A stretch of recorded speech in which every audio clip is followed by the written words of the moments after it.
Hello guys, अस्सलाम वालेकुम। और आज हम पढ़ने जा रहे हैं लॉ ऑफ डिमांड। तो without any delay here we start. एक बात याद रखिएगा, ये लॉ ऑफ डिमांड बहुत ही इम्पोर्टेंट टॉपिक होता है इकोनॉमिक्स में। ठीक है, चलते हैं, आगे बढ़ते हैं। सबसे पहले तो डिमांड है क्या? Demand means the willingness and ability of a person to buy a product at giving price in time.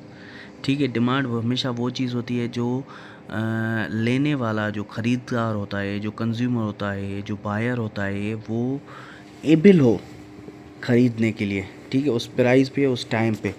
ठीक है, ये चार चीज़ों पे डिपेंड करती है। First of all, price of good.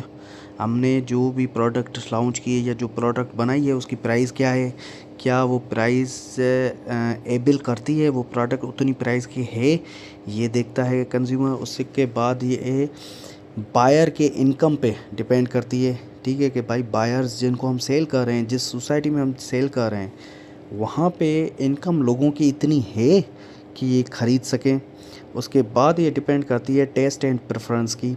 ठीक है, कि भाई हम जिस सोसाइटी, जिस एरिया, जिस इलाके में, या जो भी बायर हैं हमारे, वहाँ पे हम ये जो चीज़ बेच रहे हैं, अलबत्ता लोगों को ये पसंद करेंगे, लोग ये खाएंगे, उनके टेस्ट पसंद आएगा, या वो प्रेफर करेंगे कि हाँ भाई इसकी चाय तो बहुत अच्छी है, चलो इसके पास चाय पीते हैं। तो ये चीज़। इसके बाद चौथी चीज़ जो बहुत ही इम्पोर्टेंट होती है, वो होती है प्राइस ऑफ रिलेटेड गुड या सब्स्टिट्यूट गुड। ठीक है, जैसे कोक बोतल और पेप्सी। अगर एक जगह पे कोक ऑलरेडी बहुत ज़्यादा चलती है और वहाँ पे अगर हम पेप्सी बोतल को लाते हैं, तो हम देखेंगे कि भाई हमारे जो कॉम्पिटिटर है, जो सब्स्टिट्यूट है या रिलेटेड गुड है, मतलब कोक, पेप्सी की क्या हुई, कोक, तो हम देखेंगे कि कोक की प्राइस क्या है। ऐसा ना हो कोक की प्राइस 60 रुपये हो और हम अपनी पेप्सी 100 रुपये में बेचें यहाँ पे, तो वो कभी नहीं बिकेगी। ठीक है, ये डिमांड हमेशा इन चार चीज़ों पे रिलाई करती है, इन चार चीज़ों पे डिपेंड करती है। ठीक है, तो इसको, डिमांड को हम सिंपल वर्ड्स में ये भी कह सकते हैं कि demand is how much people want to buy something when they can afford it. ठीक है, अफोर्ड कर सकते हैं तो वो लेना चाहेंगे। ये सिंपल वर्ड में इसकी डिमांड की डेफिनेशन है। अब लॉ ऑफ डिमांड क्या है? लॉ ऑफ डिमांड की डेफिनेशन क्या है कि लॉ ऑफ डिमांड हमेशा कहता है कि जब आपके प्राइस की, आपके गुड्स जो है उसकी जब प्राइस फॉल करती है तो डिमांड राइज़ करती है, एंड जब प्राइस राइज़ करती है तो डिमांड फॉल करता है। अदर थिंग्स रिमेंस सेम और सेटस पेरिबस। सेटस पेरिबस पे अगर आपने वीडियो नहीं देखी है तो लाजम देखिएगा, क्योंकि विदाउट सेटस पेरिबस आपका कोई भी लॉ एक्सेप्ट नहीं होगा। भली लॉ ऑफ डिमांड हो, लॉ ऑफ सप्लाई हो, या कोई भी लॉ हो, लॉ ऑफ डिमांड एक्सेप्ट नहीं होगा। मैं शॉर्ट में बता दूं, सेटस पेरिबस वो चीज़ें हैं जो सारी कांस्टेंट रहती हैं, लाइक इनकम। लोगों की इनकम नहीं बढ़नी चाहिए, लोगों का टेस्ट चेंज नहीं होना चाहिए, लोगों की प्रेफरेंस चेंज नहीं होनी चाहिए।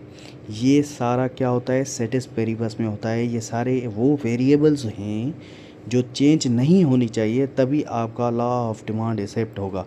ठीक है, अब लॉ ऑफ डिमांड क्या कहता है? When the price of good falls it demand rises, and when price of rises it demand falls, other things remain same or ceteris paribus. In simple word, if the price of something goes up, people buy less of it. If price goes down, people buy more of it. ठीक है, simple words में यही कहते हैं ना हम, कि भाई अगर किसी चीज़ की प्राइस कम हो जाती है तो सारे लेने पहुंच जाते हैं कि भाई सेल लगी है, चलो कपड़ों पे सेल लगी है, आज अलकरम पे सेल लगी है, आल ईडन रोड पे सेल लगी है, तो क्या करते हैं लोग, लेने पहुंच जाते हैं। क्यों? क्योंकि प्राइस कम हो गई। पर अगर वही नॉर्मल डेज़ में हो तो हम नहीं लेने चाहते कि नहीं भाई प्राइस बहुत हाई है। तो ये लॉ ऑफ डिमांड हमें बता रहा है। आगे चलते हैं। लॉ ऑफ डिमांड का कर्व देखें। बेसिक कर्व हमेशा ऐसे बनता है, इसका ग्राफ। ठीक है, इसका कर्व देखें डाउनवर्ड की तरफ होता है। तो ये क्या है? The law shows inverse relationship between price and quantity demand. ठीक है, हमेशा ये जो लॉ ऑफ डिमांड है ना, वो इनवर्स रिलेशनशिप बताता है। ये याद रखिएगा, ये इनवर्स रिलेशनशिप बताता है प्राइस का और डिमांड का। ठीक है, ये कभी भी पॉजिटिव रिलेशनशिप हो ही नहीं सकता इनमें। ये हमेशा इनवर्स रिलेशनशिप बताता है। When good becomes cheaper, people buy more. When good becomes expensive, people buy less. ठीक है, अब जब ये ग्राफ में कन्वर्ट होता है तो क्या होता है कि कर्व जो होता है, ये जो कर्व ब्लू लाइन है हमारी, ये हमेशा डाउनवर्ड की तरफ जाती है और लेफ़्ट से राइट जाती है। ठीक है, राइट से लेफ़्ट नहीं जाती है। इसमें दो एक्सिस होते हैं, एक्स एक्सिस और वाई एक्सिस। ठीक है, इन्वर्स रिलेशनशिप बताता है ये कर्व, और हमेशा डाउनवर्ड स्लोप करता है और लेफ़्ट से राइट जाता है।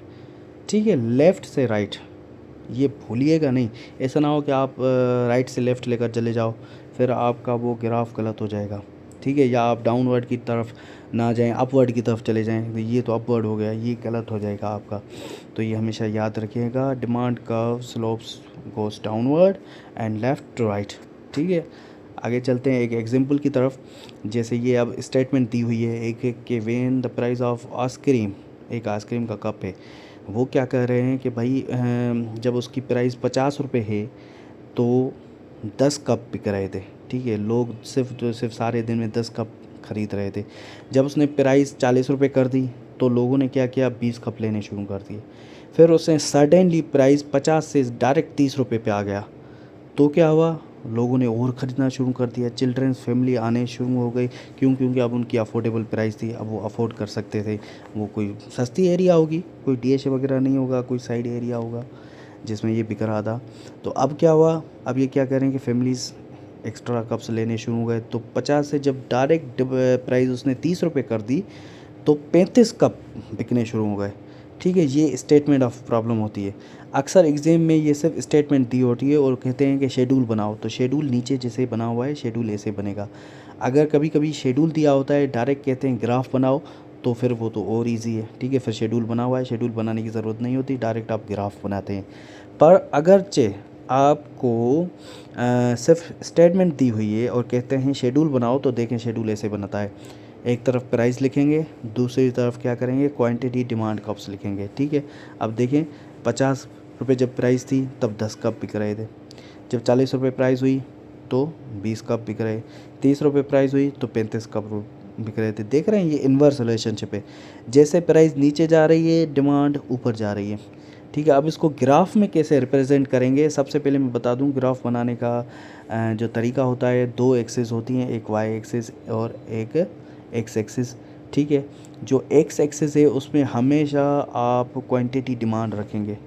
ठीक है, और जो वाई एक्सिस है उसमें आप हमेशा क्या रखेंगे, प्राइस रखेंगे। और ये नीचे कट गई है लाइन, इसके लिए मैं माजरत चाहता हूँ। बहरहाल यहाँ पे ये लिखा हुआ है द कर्व मूव्स डाउनवर्ड। जैसे कि मैंने पहले बताया कि डिमांड का कर्व हमेशा नीचे जाता है, डाउनवर्ड जाता है। अब देखें, वाई एक्सिस पे इसने प्राइस रखी है, हमेशा प्राइस रखेंगे, एक्स एक्सिस पे हमेशा डिमांड रखेंगे, ये भी याद रहे हमेशा। ठीक है, अब देखिए क्या दिखा रहा है, 50 रुपये में जब बिक रहा था, ये पहली पॉइंट देखें, 50 रुपये में जब बिक रहा था 10 कप बिक रहे थे। जब इसकी प्राइस 40 रुपये थी तो 20 कप बिकने शुरू हो गए, दूसरी पॉइंट। तीसरी पॉइंट पे देखें, 30 रुपये जब प्राइस हुई तब 35 कप बिकने शुरू हो गए। आगे चलते हैं। अब जब इसको ग्राफ को हम एग्ज़ाम में लिखेंगे ना, एग्ज़ाम में पेपर में जब बना के पेपर में जब लिखेंगे तो उस पर नीचे हम एक्सप्लेनेशन ऐसे लिखेंगे, कंक्लूजन और एक्सप्लेनेशन। देखें क्या लिखा हुआ है, the demand curve slopes downward showing that a price falls demand rises.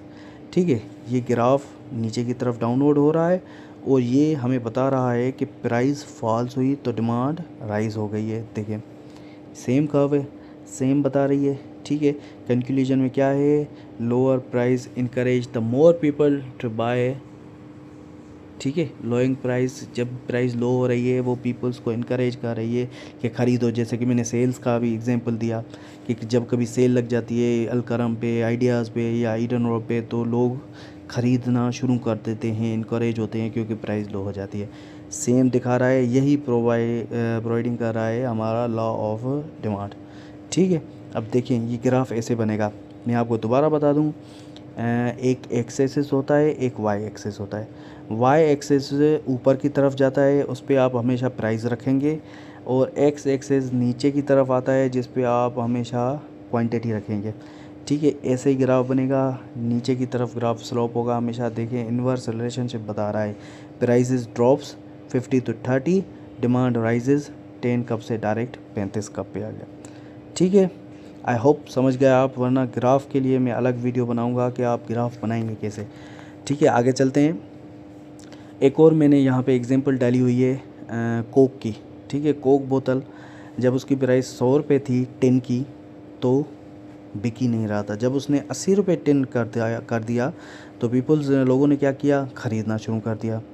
Specially children's, बच्चों को ज़्यादा पसंद होती है, फैमिलीज़ को लेनी शुरू कर दी भाई उन्होंने कोक बोतल, भाई 80 रुपये हो गई है tin.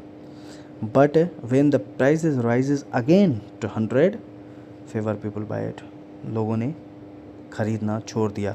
So the prices falls, demand rises, as prices rises, demand falls. देखें इन्वर्स रिलेशनशिप है, एरोज़ के निशान देखें एक दूसरे के अपोजिट में जा रहे हैं, ठीक है। प्राइसेस फॉल्स हो रही है तो डिमांड राइज हो रही है, प्राइस राइज हो रही है तो डिमांड फॉल हो रहा है। समझ गए?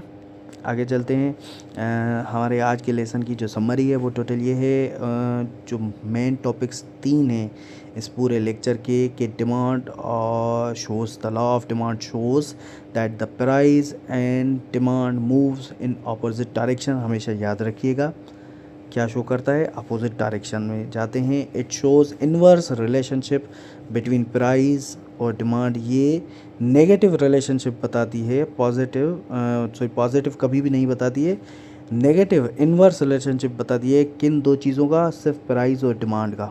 किसका? प्राइस और डिमांड का। और ये बता रही है when price falls demand rise, when price rise demand falls, ठीक है। It is one of the most important law of economics because it explains consumers behaviour. ये कंज्यूमर का बिहेवियर भी बताती है। ये याद हो, जब हम कंज्यूमर का बिहेवियर पढ़ते हैं तब भी हमें ये जो है इस लॉ ऑफ डिमांड काम आता है कि यहाँ पे कैसे हो रहा है, कितनी उनकी इनकम है, कितने लोग ख़रीद सकते हैं, कितना नहीं खरीद सकते हैं, उनकी अफोर्डेबल प्राइस क्या है, उनकी एबिलिटी क्या है, उनकी विलनेस है नहीं है। ऐसा ना हो कि आप बिल्कुल गरीबों की एरिया में जाके अलकरम की ड्रेसें बेचने शुरू कर दे तो वो नहीं लेंगे, कभी नहीं लेंगे, क्योंकि वो अफोर्डेबल ही नहीं है, उनके पास प्राइस ही नहीं है, उनके पास पैसे ही नहीं है, ठीक है। तो समरी ऑफ आज के लेक्सन की समरी क्या है, the law of demand shows the price and demand moves in opposite direction, first of all. दूसरा, it shows inverse relationship between price and demand, ठीक है। तीसरा, it is one of the most important law of economics because it explains consumers behaviour, ठीक है। कोई भी सवाल जवाब हो तो आप बिना किसी तकल्लुफ़ के कमेंट्स में पूछ सकते हैं, ठीक है। मिलते हैं अगली वीडियो में इंशाल्लाह। अगली वीडियो होगी हमारी लॉ ऑफ सप्लाई पे, इंशाल्लाह मिलते हैं नेक्स्ट वीडियो में। अल्लाह हाफ़िज़।